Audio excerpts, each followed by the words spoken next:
Up to this point, I had never seen a Mission Impossible movie, at most catching a scene from Ghost Protocol on TV once. I remember liking what I saw, but not enough to seek them out on DVD or on later streams. But out of the blue, on a Monday meal at McDonald's, where all good ideas happen, I decided I would watch all the Mission Impossible movies back to back in a single night. And immediately the next day, I got to do just that. And almost immediately, I regretted it. As I flipped on the first day of the 8 movies, I figured I had locked myself into 8 or 9 hours of tight action. Then it was 7 a.m. I won't be recapping the entire movie, but I will be hitting plot points, so there will be spoilers ahead. If you haven't seen this movie from 1996, I don't know why not. It's on Paramount. Go watch it. The first Mission Impossible movie was honestly so much different than all the others. For someone who had never seen it or the original 2 series, I was shocked at a lot of the twists. A few things I knew from Reputation. The first mission in Mission Impossible sets up a team who get along right from the start, and I need to express to you how relieving it was that this was the case. It was probably the earliest note I took of how refreshing it was that every character wasn't immediately hostile that turned into a found family. Maybe I'm just a brainlet who consumes too much James Gunn product, but I am sick of how every group now having to be a sarcastic group of assholes who learn how to care about each other, like Guardians of the Galaxy, Dispatch, Suicide Squad. At a certain point, it's just a cheap arc. They all die.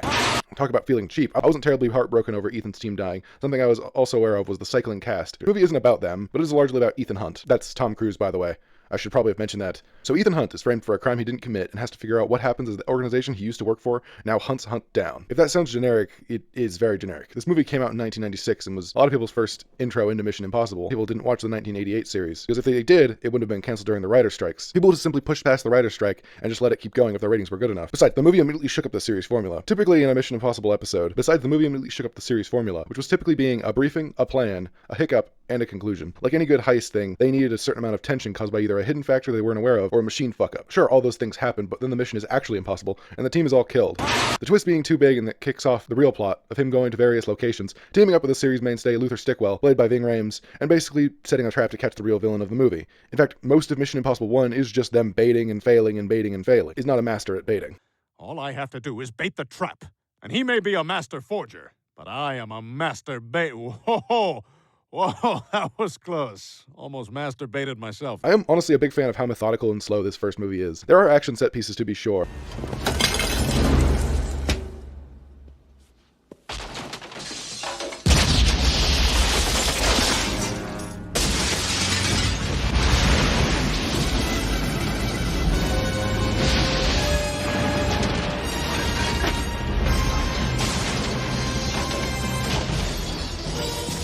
But none are as edge-of-your-seat classic as Ethan Hunt dangling from the ceiling. Ethan stopping moments before hitting the floor is iconic for a reason. In the later movies, he does far more dangerous stunts, but I truly don't think anything matches that energy again. Anything generic about this movie could easily be read as iconic. Going in blind, I was actually surprised by certain twists, and I was actually quite excited for the next movie. I like John Woo movies, I admit it, but watching them back-to-back really did have a gulf forming in my stomach. In my notes here, I have it written that precisely 1 hour in, I had the idea that this should be the script for Resident Evil 5, and how you would have to change very little.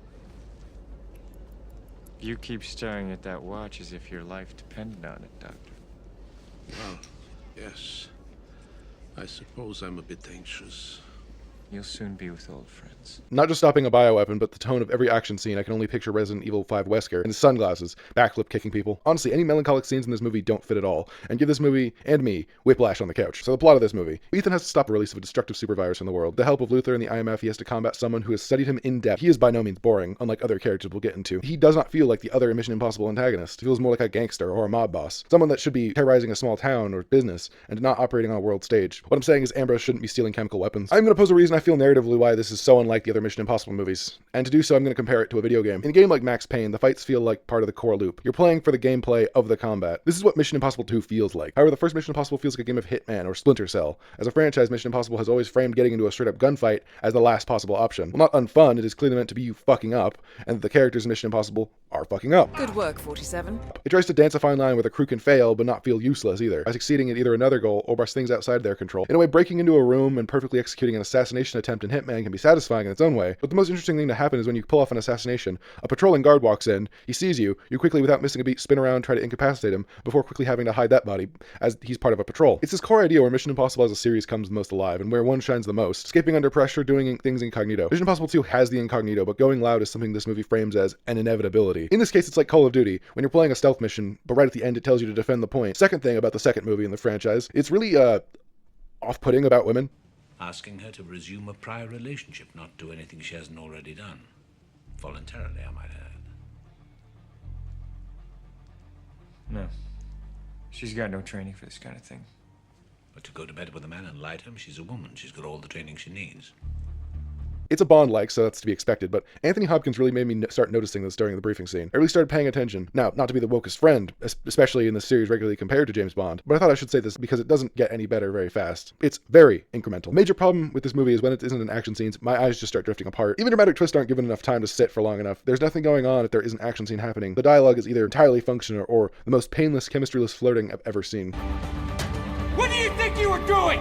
I wasn't thinking. Just trying to stop you from getting hurt, that's all. You who don't have a conscience. I'm not really surprised this one's the least popular. Saying all this, I kind of love it. I love Resident Evil, but if I wanted to watch RE5 cutscenes, I would just force one of the people on Discord to play it with me. Hey.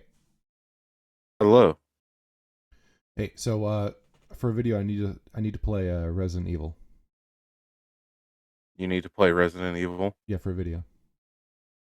Okay. I need you to join me. Which one? I need to play Which one? Resident Evil 5. No. The third movie in the franchise starts post-time skip. It's been some time since Ethan accepted a mission, and we see how life's been treating him. After a short sequence building a bit of dramatic tension between him and his wife, he's dragged into an action scene to rescue one of the trainees in a sequence that reminds me uncannily of Metal Gear Solid Ground Zeroes. Unfortunately, Agent Ferris has the unlucky status of being a woman in a Mission Impossible movie.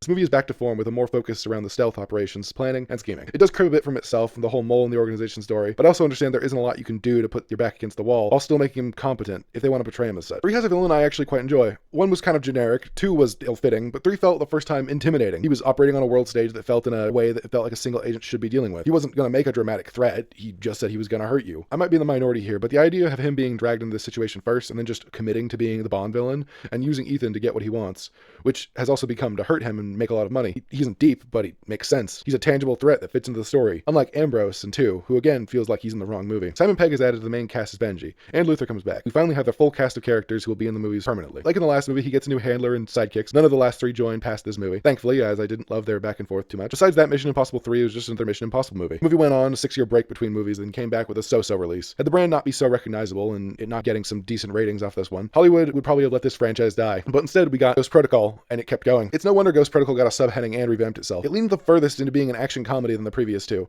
Unlike John Woo's gunfights, this has a lot more intimate CQC in small rooms. It also goes full global politics, wiping away all but the barest of personal motivation from the villain's hearts. We charge headlong into a full globe-spanning consequences in Ghost Protocol. It is the most bombastic and set-piece driven. You've never seen a movie this big before kind of energy. Arguably more so than its sequel Rogue Nation. It wasn't really playing games with the audience. It wanted butts and seats, so it used every trick of writing in the book short of having Anthony Hopkins wink at camera. You mean it'll be difficult? Very. Well, this is not mission difficult, Mr. Hunt. It's mission impossible.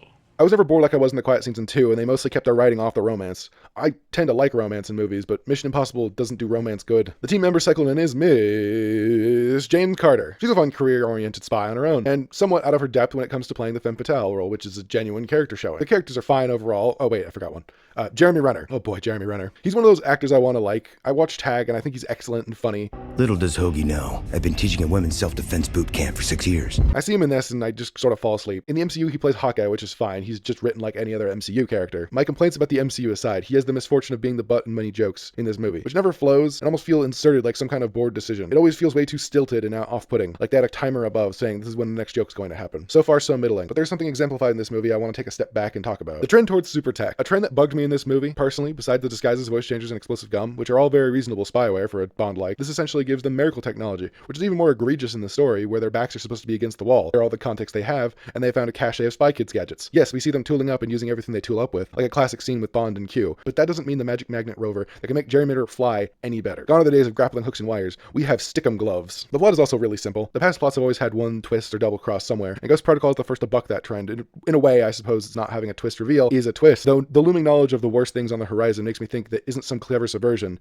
and more the case of desperately wanting to make the most consumable movie possible. Instead of an individual or a small group acting in the shadows to achieve some kind of relatable or understandable goal, the main villains are all from the Church of the Children of the Atom, but without the context that life in Fallout is utter dog shit. One eternity later. Holy fuck, I hate this movie. There's my full review if you were curious. Rogue Nation is one of the best intros of any Mission Impossible movie. A solid bout of dramatic action to show the main cast working as a team and working well, before we get an intro and one of the best subversions in a blockbuster. Now, I said I wasn't going to go through these movies beat by beat, but for the intro, bear with me. Through cultural osmosis, you likely know about the briefing. Your mission, should you choose to accept it?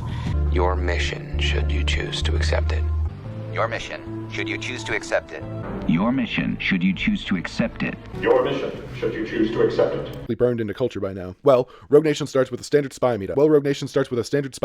Heading into a record shop, Ethan uses his code to get details on the next mission, and he listens to the message. It reveals the bad guys have caught up to him, discovered where he is, and now have trapped him. After watching his content get ventilated, he gets a good look at the bad guy before blacking out and leading us into a board sequence to discuss all the bullshit and quickly catching up to the watcher and what the past movie ramifications since right at the start of the movie series. Absolutely perfect. It's a version that makes you excited to see where we're going next. It lets us know our current situation, where the cast find themselves, who their quote-unquote allies and enemies are going to be this movie. Hell, they even touched on the complaint I had about the super tech nonsense. Now to explain why this movie is my least favorite, and actually why I think I might hate it. Solomon Lane, the main villain. I hate him so much.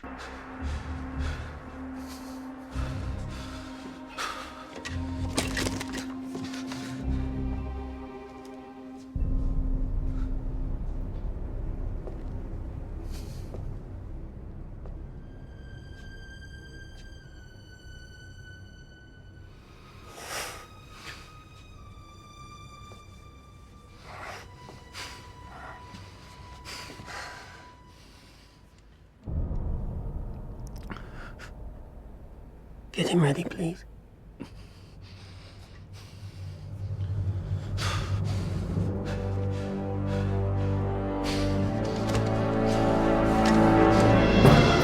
Look, at this point in the series I wasn't expecting Shakespeare or even a well-written antagonist, but at least they did something, or had the kind of direction outside of, look kind of like you have no concept of personal space and need to ask someone who doesn't speak your language for directions. I got so bored and annoyed whenever he was on screen, and his plan and actions were just nonsense. His goal was to build up this organization called the Syndicate and change the world, bring about a new world order. That's about the level of motivation I would expect a Bond-esque villain, and to do that he needed to recruit exceptional agents from organizations. It's the fact that he was just so boring. You're telling me he's trying to radicalize and change the world fundamentally, but in the end it all boiled down to, oh, I like money. I am genuinely confused. How did you make the leader of a covert terrorist organization who used to be a part of British secret intelligence, who had the opportunity to make an evil James Bond, and you went with someone who is the expression of an untuned TV set? Besides Lane, and that's a pretty big aside, I can suspend my disbelief that this organization is able to do things like infiltrate the IMF and CIA, easily procure multiple assassins all over the country and equip them with custom-ordered assault rifles that look like instruments and commit several bouts of international insurgency while remaining under the radar of every government, to the point where Ethan Hunt is assumed to be crazy for talking about them so much. What I can't then believe is that these guys are terribly strapped for cash. I like money, though. Not counting the never-ending parade of henchmen, which again, as an action movie, is fine. I can totally put that aside. Ilsa Faust is the new major cast member for the team. I'd say she's a exactly lateral move from Jane Carter, but she was pretty well writ as far as these movies go. It said something about this movie that the most interesting point is when they put Simon Lane in the cube of inescapable torment.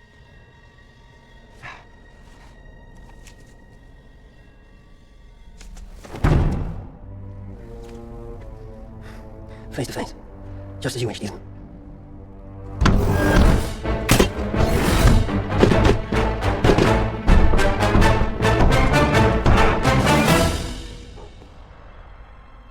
Kurt Center. Gentlemen, this is Solomon Lane. Mr. Lane, meet the IMF.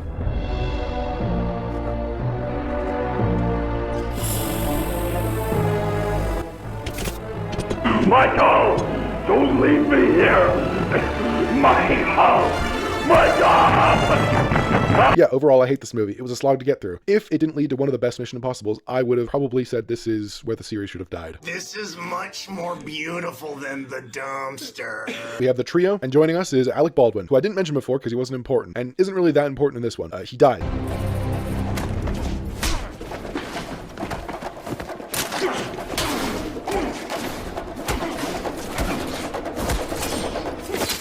Anyhow, this movie is about cleaning up the fallout of the last movie, and nothing else. To do this, they have to team up with Henry Cavill and the CIA, because government overreach is hitting hard. The series staple of perfect disguises is expanded upon to be one of the best scenes ever put to screen. Where you going? I want a lawyer, okay?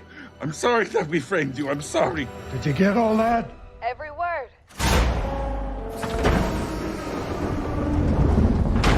Truly worthy of parody in The Naked Gun, and actually is still impressive in terms of performance, but to take the good with the bad, Solomon Lane is back. Everyone is on their A-game in this movie. I love the plot of fighting a shadow war with the Syndicate. I like how seamlessly the boardroom and mission scenes blend and eventually intersect. I like Henry Cavill.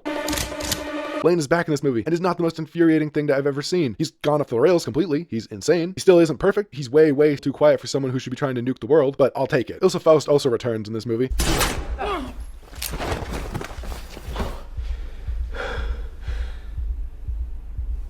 I wanted to rattle off since there wasn't a natural place to slot this part in, but Ethan has some trauma at the start of this movie, but doesn't actually go anywhere besides thoughts on the no killing if you can help it policy. This is slightly expounded upon by playing with something the other movies haven't before, how he approaches problems. In the other movies, especially too, Ethan hasn't been afraid to kill. I mean, he works for a Black Ops division, it kind of comes with the territory, but something that especially this movie has emphasized is that he's always been against unnecessary killings, and is often willing to take the more difficult route in a mission. God, it really is like Hitman. Which is how we blow problems that could be solved with a bullet into a multi-hour excuse for set pieces. This is the first movie that plays with these situations in the moment to moment, best shown when he spares a police officer and tries to talk her not reporting him in the gang, a decision that seems to work out and shows the difference between Walker and him, hammer and scalpel and all that. When talking doesn't work, Ethan can drop someone. It's sort of the mentality I think characters like Daredevil and Wonder Woman work best with. All three characters are able to express value in life and their personal stakes in a way that doesn't seem unreasonable, like how people joke Batman does. Overall, I really like Fallout. I get why it's everyone's favorite. I just wish it didn't have someone like Lane bolted onto it. Welcome to Clown World, ladies and gentlemen.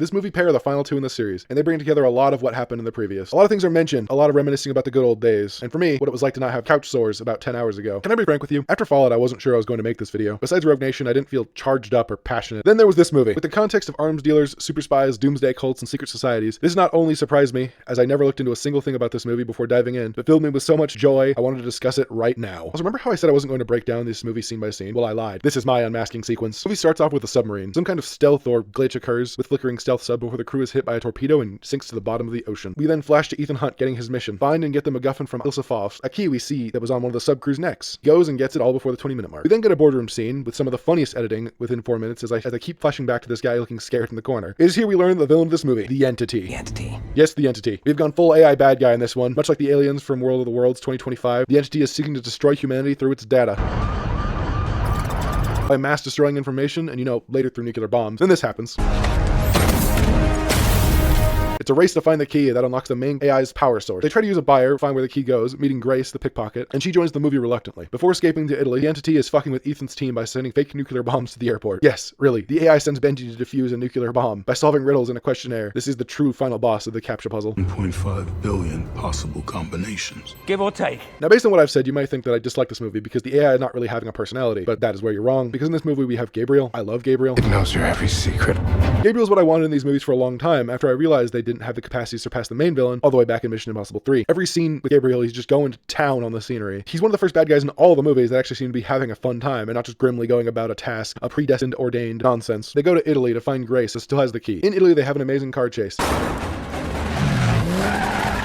And then meet up with the buyer. The character they meet up is one from Fallout. They meet, talk, then Gabriel tells the gang that the girls have to 1v1 him on Rust before the night ends. Gabriel ends up killing Ilsa Faust, so rest in peace. Then they all travel by steam train because then the AI can't fuck with them as much, which is actually a pretty good idea. Oh. They all save the train, and mostly Grace. Ethan and Paris, who up to this point has been a bad guy, escape the train and the movie rolls to an ending. The final reckoning. Woo, almost over. It's all led up to this. I had my own fun in my own way. If I were to regret one thing, it was not having a single drink during this movie. Not that there was anything bad about it or that I'm doing a critical drinker thing. It's just that I don't outright hate these movies, but they are definitely one that you'd have a few small beers to. This movie opens like all good movies do, with a recap. Don't listen to the haters. If you aren't watching every movie back to back, some of the actual important plot points do circle back in this one. Not a lot, but I do appreciate the callbacks where I caught them. Some not even shown in this flashback. Of course, we properly get going when Ethan is given his tape. The final tape of the series from the president herself, telling him to come back and deliver the AI power directly to the US government so they can use it for peace. Ethan, to his credit, not blinded by patriotism, decides instead it must be destroyed. The second thing you get is a prison break scene, immediately using the mask technology one last time. Now, throughout the series, the masks have been a staple tool from the kid. It's always a satisfying way you can see a situation where the heroes are on the back foot and you rack your brain as to see when the heroes could get out of this one, only for it to reveal that it was a master gambit. Again, best used in Fallout. This does lean into the idea focused on in the movie, that the most valuable thing these agents have, and likely anyone has to give, is the truth. That when the chips are down, coming clean and facing the consequences might be for the best. Yes, it is a shame that the masks go out like this, not with a bang, but with a blink and you'll miss it intro. Ethan is caught by the authorities and delivered in the hands of Gabriel. In a cave, they find a VR headset that Ethan enters cyberspace with. All right, I'm here.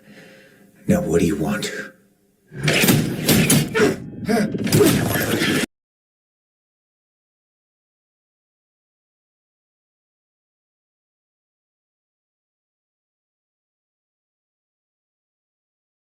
Then he gets captured by the US government, where he begs to be let go. I need that key and the use of a ship.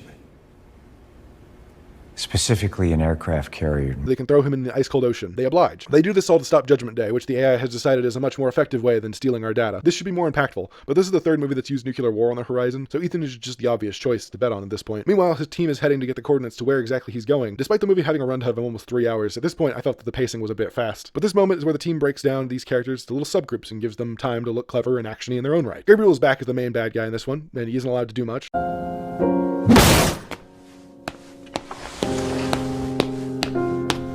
Ethan gets captured by soldiers, American. Benji gets captured by soldiers, Russian. Don't you just love these narrative parallels? It's a race to get these coordinates, and when he does, we get a stunning diving scene where Ethan does the heist aspect of the movie. It's a brilliant, stellar, and effects showing, where they had to use CGI because they couldn't actually crush people with torpedoes. I do find it weirdly fitting since this is all a flashback, but I wanted to touch on that this reminded me of a Diablo cutscene, strangely enough. At least how the humans looked. It's off to South Africa for the rest of the movie. The battle with the AI and Gabriel is going to wrap up soon. Then you get the sequence of the planes you get from the trailers, and finally, Gabriel's back. Gabriel wasn't in this movie a lot, but my god, when he comes back, he's back. Ethan Hunt versus Gabriel battling out in prop planes thousands of feet in the air is the best way for this movie series to end. Sure, there isn't a lot of Gabriel in this movie, but where there is, sure is a fucking lot. So they do the countdown, they beat the AI, stop nuclear war, Nick Offerman shoots a guy,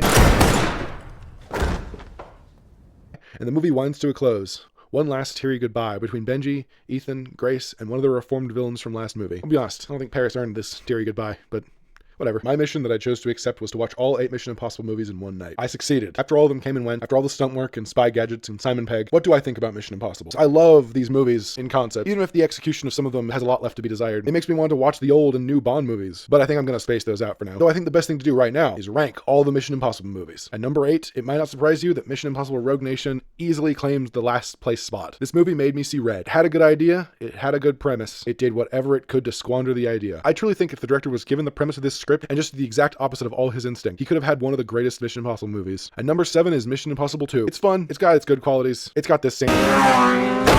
Those are all of its good qualities. At 6, I'm gonna have to put Ghost Protocol, mostly because I can't give this clear, desperate move of the franchise anywhere else. I didn't like the future technology, I didn't care for the sudden ramping of stakes. I will give it probably as the most pretty Mission Impossible. 5, I truly feel that Mission Impossible 3 will go at 5. It needed more time in the oven, and to lean harder into the dual lives gimmick. A solid enough villain and grit keeps this from sinking lower. 4 is definitely the first Mission Impossible. I think it gets a lot of passes for me in the effectiveness of the opening, and, the scene. 3rd place is Final Reckoning. It's lesser than its prequel since it has a lot less of the premise. They tone down the absolute insanity of the fighting the AI directly, where it could probably do the most damage. Instead, it had a handful of faceless bad guys, whether it be nameless agents or Russian soldiers. It all just sort of felt samey. If it wasn't for the ending and the fact that it still had quite the energy, if it wasn't as fleshed out and didn't have the same energy of working with these movies for so long, it probably would be lower. The second best Mission Impossible movie is Mission Impossible Dead Reckoning. From the level of polish going into its action to its intentional and unintentional comedy,